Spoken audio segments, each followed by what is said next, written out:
we just define in a single method call who the caller should be and who the callee should be, and their roles should be symmetric to each other.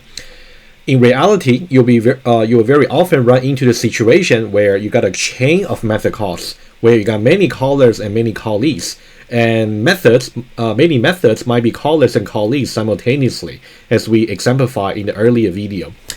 Before I actually speak about two examples to show you more about call chains, I would like to speak about the stack of method calls, which is a very effective way for visualizing call chains. That's something I'd like to go over the slides before I give you the example. Let's now go over the points. The execution of a Java project starts from the main method of some classes. So here we're just talking about the example where we have console application. So that's why the execution point to start with will be the main method. In the case where you are executing some JUnit test class, it will be the JUnit methods one by one, of course. It will be a different situation. But let's now focus on the main method. And the example we'll talk about will be circle tester involving two classes, and also bank application involving three classes. We'll talk about one by one in a moment. Let's go over some principle over here, and then I'll visualize what I really meant. Each line of a method call involves the execution of that method's body implementation. Remember when we spoke about the very definition of a method is really about a block of code for you to reuse. And the way for you to reuse the lines of code in a method is by calling it, right? So whenever you make a method call, that will just execute the body of implementation, just reusing it. And then that method's body implementation may also involve method calls, which may in turn involve more method calls and etc. It's a very, very important concept for you to have. Let me visualize that quickly. Let's now consider three methods, M1, M2, and M3. And for simplicity, we simply assume they belong to three different classes without mentioning them. You can see M1 is the caller of M2, and M2 is the caller of M3. You can see M2 is now the callee and caller simultaneously, as we exemplified before, right? And also in M2, we also call M3. In M3, we simply don't have any further method calls. So we want to see how we can build the so-called call stack from these three simple methods. I also show you the precise execution order of the lines of code. It's really important to actually see that, okay? And let's say we are going to start with our execution from M1. So the principle will be we have to execute M1 line by line. Okay. In the case where there's simply no method call, it will be easy. You simply execute line from top to bottom. But whenever you got a method call, that means your execution path will branch out to whatever method call you're making until those methods actually return back to the control, so you can continue with your suspended execution. That's kind of the principle. Let me visualize that to you. Okay, so the order is going to be, we're going to execute line number 1 over here, and then when we execute line number 2, it's going to make a method call over here, and M2 is referring to this method over here. So that means we're going to branch out, right? So that means we're going to branch out to over here. And then it is important to note the following. Okay, so first of all, you can see M2 is here, and also M2 is here. So you might be wondering, what about this particular line that goes immediately after M2?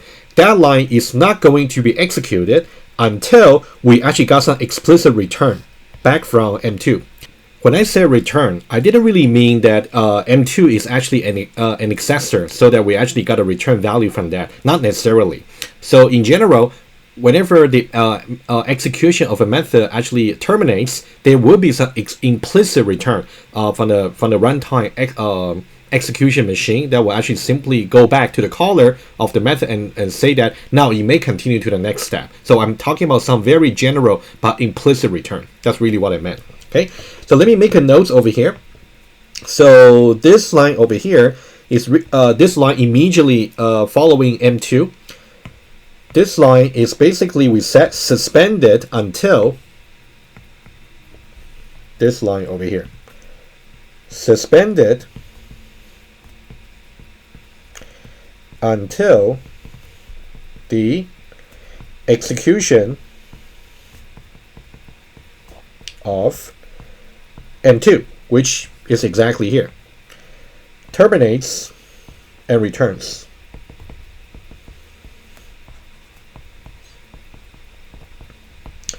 All right, and then so what's going to happen is when we try to call this method M2 over here, so now we're going to execute this M2 line by line. So the third step will be exactly over here, right? Notice that 3 should be here rather than over here, right? So I'm just trying to show you the exact execution flow. So number 3, and let's say number 3 and number 4, they simply don't have any further method call. But now in number 5 over here, we do have another further method call, which is to call M3. So we're gonna branch out once more in the similar way. So this is M3 over here. So let me use the matching color. So this is M3. Okay, it is just simply another method call. So what's gonna happen is it's going to branch out to M3 over here, and then this line specifically, this line, is not going to be executed until the execution of method M3 terminates and returns, right? Following the similar logic. You can see in general, the depth of the method call can go as deep as possible, depending on what your application really needs. Okay, realistically, you can even have a method call with maybe tons of methods, maybe tens or dozens of methods inside the call chain. It's actually not uncommon. Okay, let me write it down. So for this line, following the method call to M3, this line over here, also suspended until the execution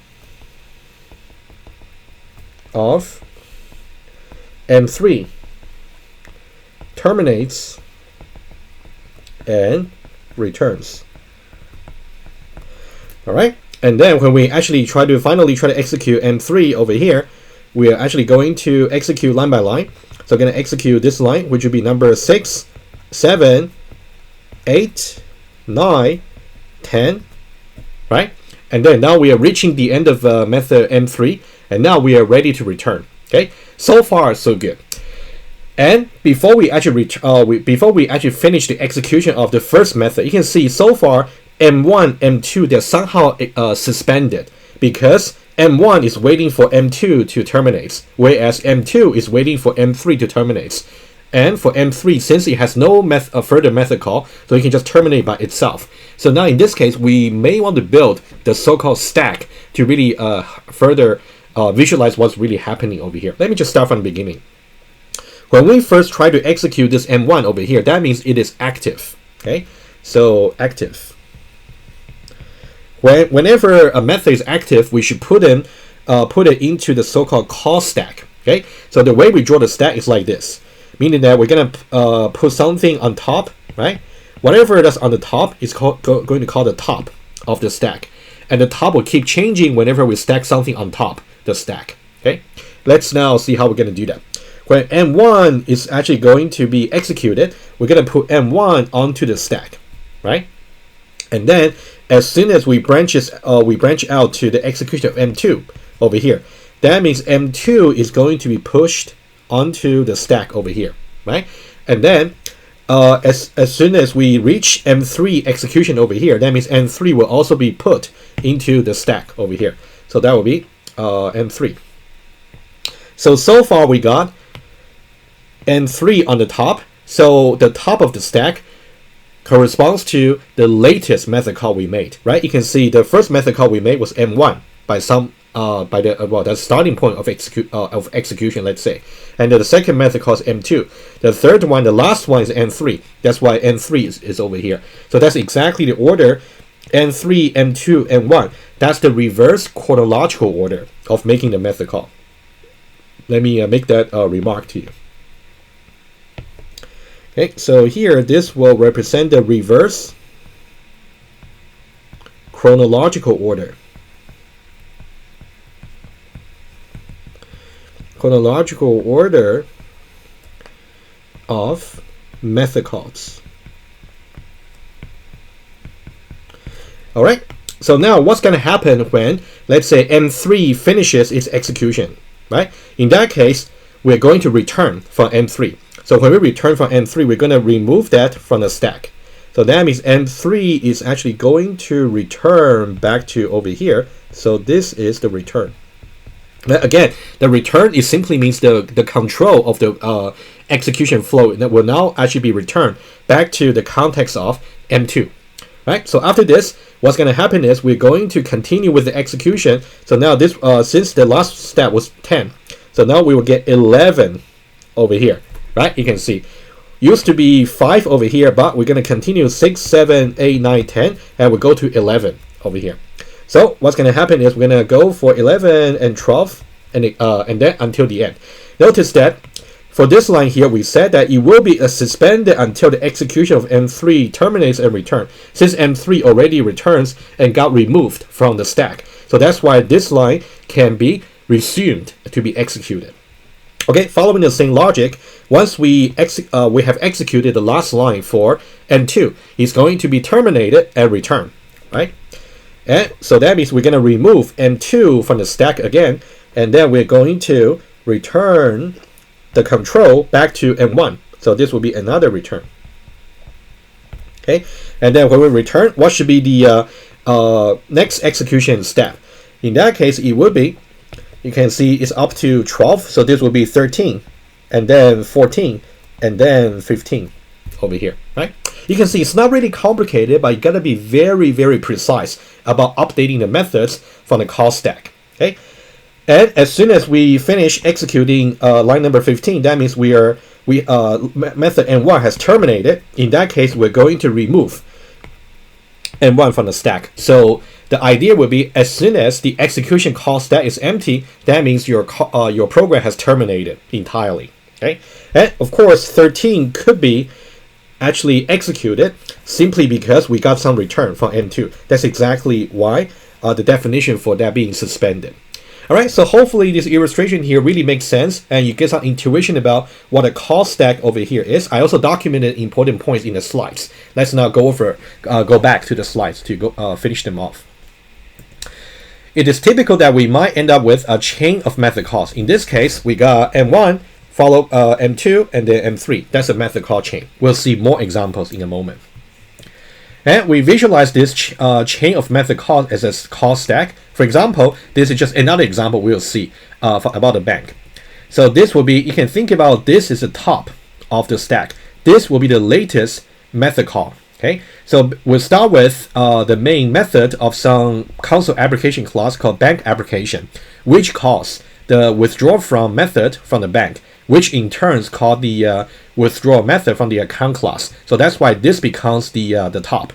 So when we are at this particular point, we have 3 methods being suspended, right? Both the withdraw from, and also main. As soon as this method terminates and return, we're going to go back to the control for this one here. As soon as this one terminates and return, we're going to go back to this main method. When it terminates and returns, we are now done with the entire program, right? That's kind of the process, right? And you should really know about the terminology when I talk about the top of the stack, which will be the latest method that is still active, and also the bottom of the stack, which is the earliest method call that has not been terminated yet, is still active. So the closer method is to the top of the stack, the later its call was made. That's why I say it's a reverse chronological order in which the method calls are made. All right, so that's about the call chain and also stack. Let's now talk about 2 examples of error handling.